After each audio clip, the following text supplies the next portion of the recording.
नमस्कार, कैसे हैं आप सब। मैं नम्रता स्वागत करती हूं आपका अपने YouTube चैनल नम्रता क्लासेस में। दोस्तों, वीडियो को देखने से पहले मैं आपसे निवेदन करती हूं कि मेरे चैनल को लाइक और सब्सक्राइब ज़रूर करें। अगर वीडियो पसंद आए तो इसे शेयर भी ज़रूर करें ताकि बाकी लोगों को भी इसका फ़ायदा हो सके। आज मैं आप लोगों को आदिकाल के कुछ बहुविकल्पी प्रश्न लेकर आई हूँ, जिसका कुछ प्रश्न मैंने पिछले वीडियो में दिखा दिया है। अब कुछ बाकी के जो प्रश्न हैं वो इस वीडियो में लेकर आई हूँ। आशा करती हूँ कि आपको वीडियो बहुत अच्छे से समझ में आएगा। चलिए आगे बढ़ते हैं। पहला क्वेश्चन, महासुखवाद का प्रवर्तन किस वाद से हुआ है। देखिए, महासुखवाद का प्रवर्तन किस वाद से हुआ है। महायान शाखा से, ब्रजयान शाखा से, दोनों से या कोई नहीं। उत्तर है ब्रजयान शाखा से। इसका उत्तर ब। दूसरा, आलाखंड किस रचना का लोकप्रिय नाम है। आलाखंड किस रचना का लोकप्रिय नाम है। परमाल रासो, पृथ्वीराज रासो, खुमार रासो, हम्मीर रासो।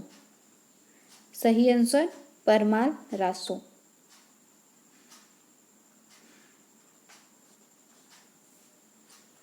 आगे बढ़ते हैं। तीसरा क्वेश्चन, पृथ्वीराज रासो के विषय में कौन सी धारणा अधिक उपयुक्त है। प्रमाणित, अप्रमाणित, अर्ध प्रमाणित या जाली ग्रंथ। सही आंसर अर्ध प्रमाणित। इसको रामचंद्र शुक्ल ने माना है अर्ध प्रमाणित। चौथा क्वेश्चन, बिसल देव रासो का प्रधान रस क्या है। वीर रस, शांत रस, श्रृंगार रस या करुण रस। सही आंसर है श्रृंगार रस। अगले क्वेश्चन की तरफ आते हैं।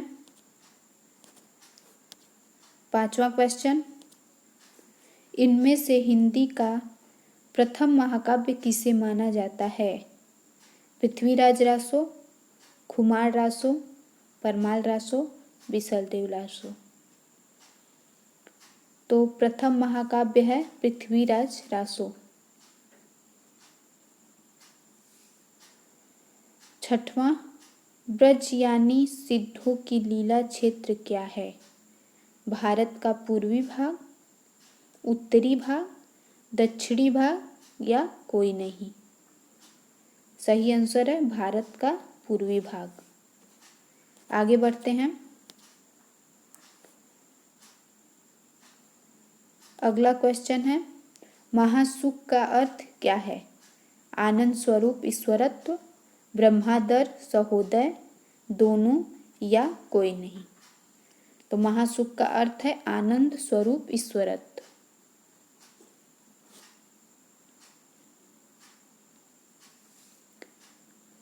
आठवां क्वेश्चन, जैन परंपरा के प्रथम कवि कौन हैं। पुष्यदन, स्वयंभू, देवसेन, ए और बी दोनों। तो जैन परंपरा के प्रथम कवि स्वयंभू माने जाते हैं। आगे बढ़ते हैं। किसे अपभ्रंश का वाल्मीकि और व्यास कहा जाता है। किसे, ये बहुत महत्वपूर्ण क्वेश्चन है। किसे अपभ्रंश का वाल्मीकि और व्यास कहा जाता है। स्वयंभू को। किसे, स्वयंभू को वाल्मीकि और व्यास कहा जाता है। किसका, अपभ्रंश का। स्वयंभू ने अपनी भाषा को क्या कहा है। देश भाषा, अपभ्रंश, डिंगल, पिंगल। तो सही आंसर है स्वयंभू ने अपनी भाषा को देश भाषा कहा। आगे बढ़ते हैं। शिव सिंह सेंगर ने अपने ग्रंथ शिव सिंह सरोज, जो कि 1883 ईस्वी में प्रकाशित हुआ था, में किस कवि को हिंदी का प्रथम कवि माना है? शिव सिंह सेंगर ने किसे हिंदी का प्रथम कवि माना है? स्वयंभू को, पुष्यदंत, 7वीं सदी, देवसेन या सरहप्पा को?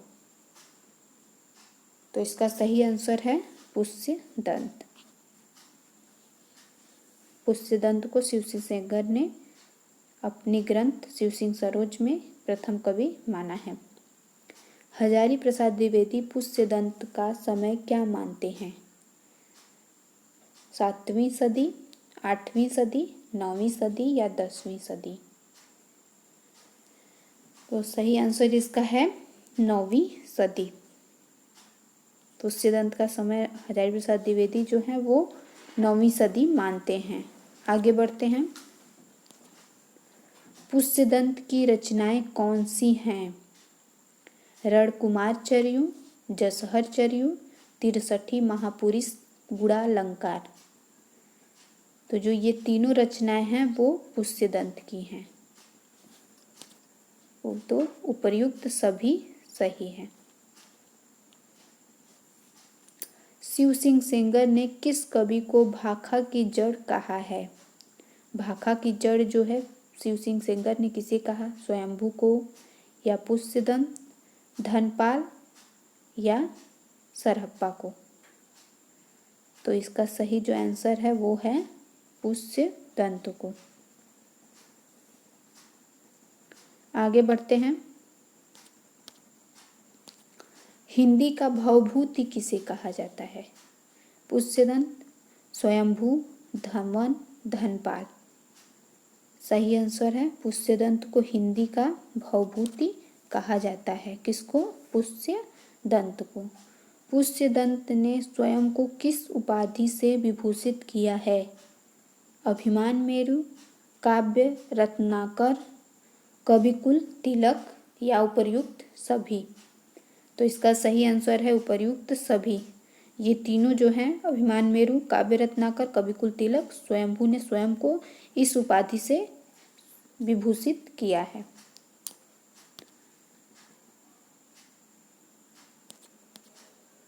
सत्रहवां क्वेश्चन देखते हैं। अपभ्रंश के तीसरे कवि कौन है और उनकी रचना कौन सी है? अपभ्रंश के तीसरे कवि कौन है और उनकी रचना कौन है? देवसेन का श्रावकाचार्य, शालिभद्र सूरि भरतेश्वर बाहुबली रास, धनपाल भविष्यत कहा या कोई नहीं?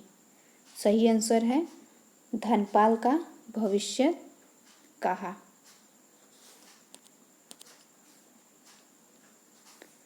जैन रास काव्य परंपरा का प्रथम ग्रंथ क्या है? जैन रास काव्य परंपरा का प्रथम ग्रंथ क्या है? जिनीदत्त सूरि का उपदेश रसायन रास, जो 1114 ईस्वी में प्रकाशित हुआ। अब्दुल रहमान का संदेश रासक, चंदबरदाई का पृथ्वीराज रासो या कोई नहीं? तो उपदेश रसायन रास जिनीदत्त सूरि का जो है वो जैन परंपरा का प्रथम ग्रंथ माना जाता है। आगे बढ़ते हैं। अब्दुल रहमान द्वारा लिखा गया पहला धर्मांतर रास ग्रंथ क्या है? परमाल रासो, पृथ्वीराज रासो, संदेश रासक, भरतेश्वर बाहुबली रास? तो इसका सही आंसर है संदेश रासक। अब्दुल रहमान का कौन सी रचना है? संदेश रासक।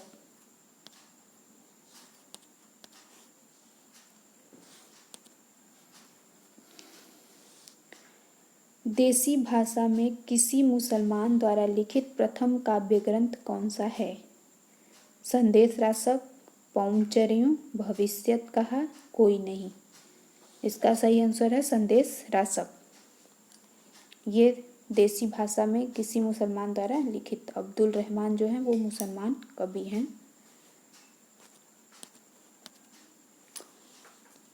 अगला 21वां क्वेश्चन है। गाथा या गाहा कहने पर किसका बोध होता है? अपभ्रंश, प्राकृत, डिंगल या पिंगल का। तो सही आंसर है प्राकृत।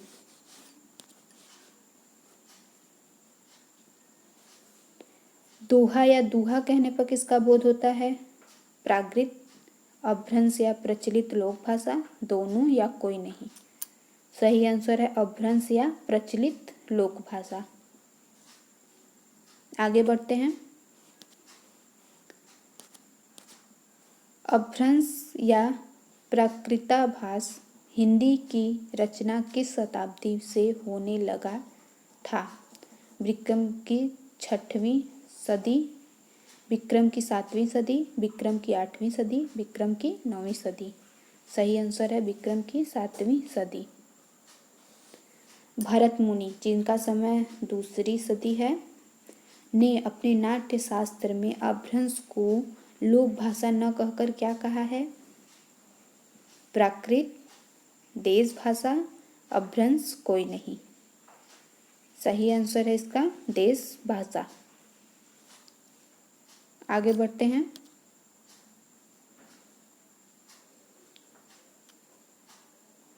सिद्धों में कितनी महिलाएं थीं? सिद्धों में कितनी महिलाएं थीं? 5, 6, 7 या 4? आंसर है, सही आंसर है 4। सिद्धों की रचनाओं की काव्य भाषा क्या है? देश भाषा मिश्रित अपभ्रंश या पुरानी हिंदी, प्राकृत, पाली या कोई नहीं। इसका सही आंसर है देश भाषा मिश्रित अपभ्रंश या पुरानी हिंदी। आगे बढ़ते हैं। अगला क्वेश्चन, अपभ्रंश को पुरानी हिंदी किसने कहा है? अपभ्रंश को पुरानी हिंदी किसने कहा है? चंद्रधर शर्मा गुलेरी, रामचंद्र शुक्ल, राहुल शास्त्रित्यायन, उपर्युक्त सभी। तो ये तीनों लोगों ने अपभ्रंश को पुरानी हिंदी कहा है। उपर्युक्त सभी जो है वो सही है। अगला क्वेश्चन, अपभ्रंश भाषा में दोहा का सबसे पहला प्रयोग कब किया गया? 6वीं सदी, 7वीं सदी, 8वीं सदी या 9वीं सदी? सही आंसर है 6वीं सदी। आगे बढ़ते हैं। विद्यापति ने किन 2 प्रकार की भाषाओं का प्रयोग किया है? विद्यापति ने किन 2 भाषाओं का प्रयोग किया है? पुरानी अपभ्रंश, लोक चाल की देसी भाषा, दोनों या कोई नहीं? तो विद्यापति ने ये दोनों पुरानी अपभ्रंश और बोलचाल की देसी भाषा का प्रयोग किया है। सिद्धों की संख्या कितनी बताई गई है? 33, 47, 84 या 64? तो सिद्धों की संख्या जो है वो 84 है।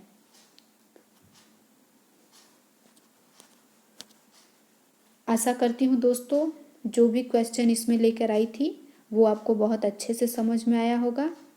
मुझे सपोर्ट करने के लिए सब्सक्राइब जरूर करें। धन्यवाद।